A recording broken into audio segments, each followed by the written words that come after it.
देखिए, समय के साथ चीज़ें तो बदलेगी। वो कोई भी क्षेत्र हो, बदलाव हमको स्वीकार करना पड़ेगा।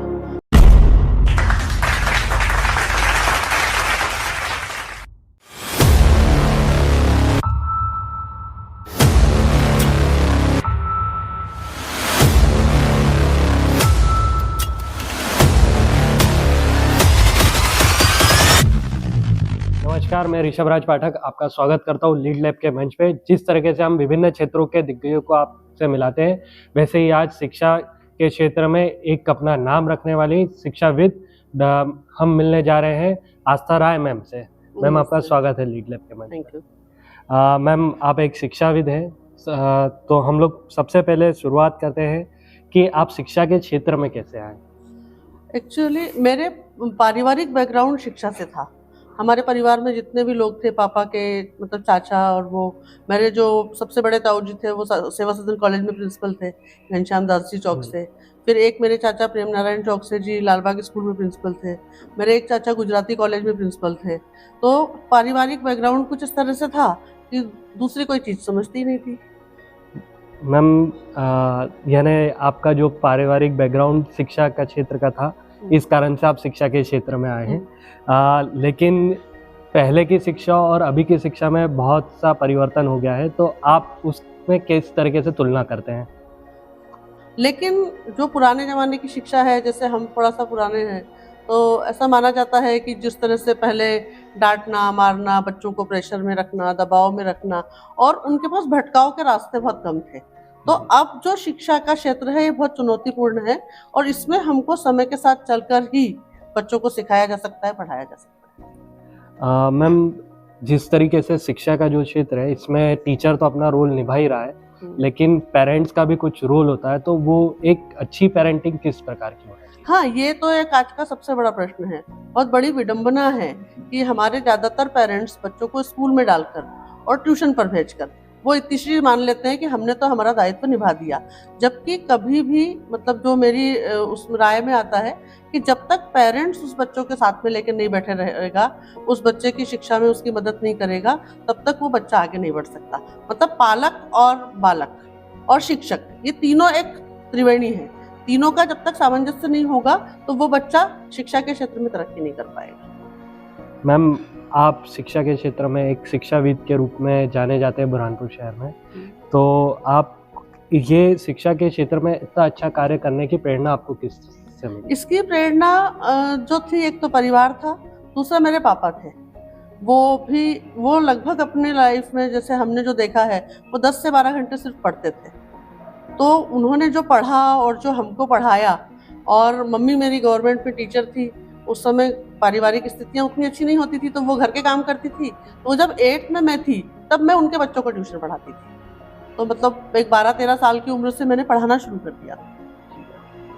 मैम, शिक्षा का जो क्षेत्र है, एक टीचर का रोल बहुत चुनौतीपूर्ण होता है, आप वो जानते हैं। तो कुछ ऐसी चुनौती आपके जीवन में आई हो जिस टाइम आप हताश हुए हो?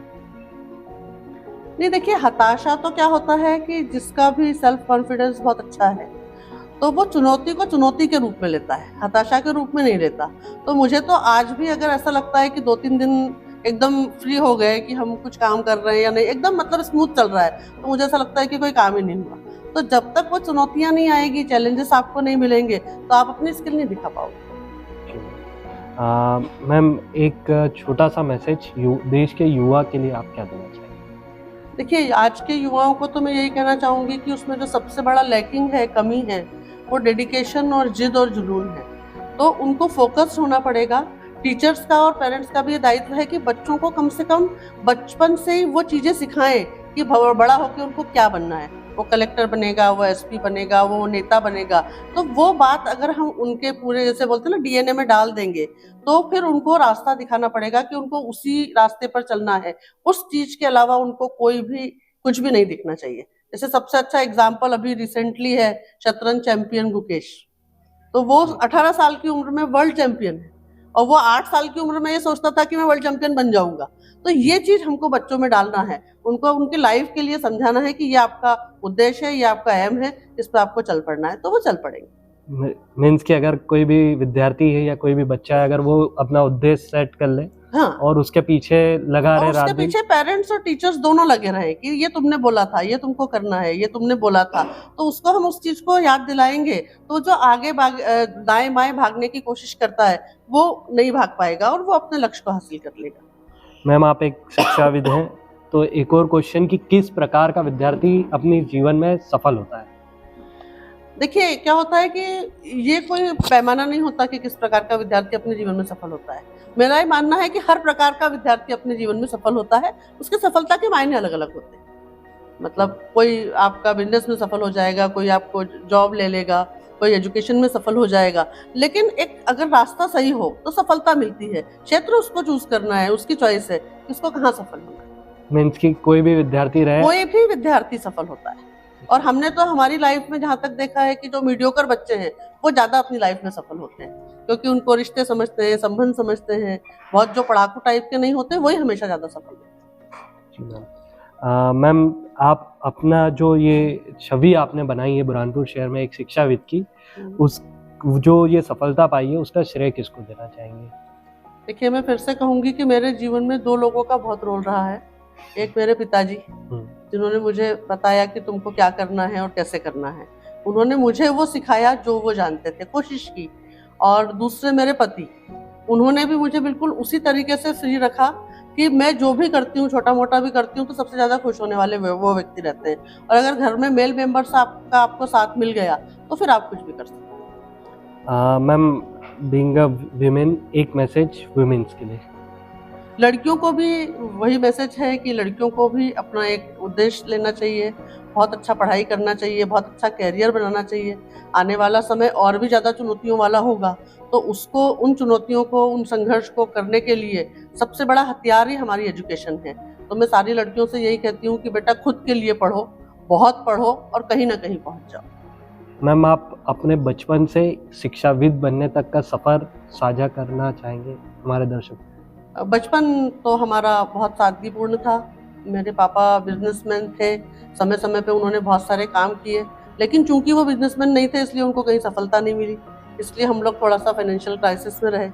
गवर्नमेंट स्कूल से हम लोग पढ़े, शनि मंदिर से मैंने 8वीं तक पढ़ाई की, फिर सावित्रीबाई फुले जो आजकल कहलाता है वहाँ से हमने 11th किया, साइंस कॉलेज से BSc किया और फिर इंदौर से MSc किया। तो इस तरीके से ये चला। एक IQ लेवल अच्छा था, GK अच्छा था, तो मैंने बहुत सारी कॉम्पिटिटिव एग्जाम्स निकाली। मेरा PSC में महिला एवं बाल विकास अधिकारी पे अपॉइंटमेंट हो चुका था, MP में 3rd रैंक था। उसके बाद मैंने LIC में कुछ समय काम किया, फिर बैंक में कुछ समय काम किया, वहाँ का भी मैंने एग्ज़ाम निकाला।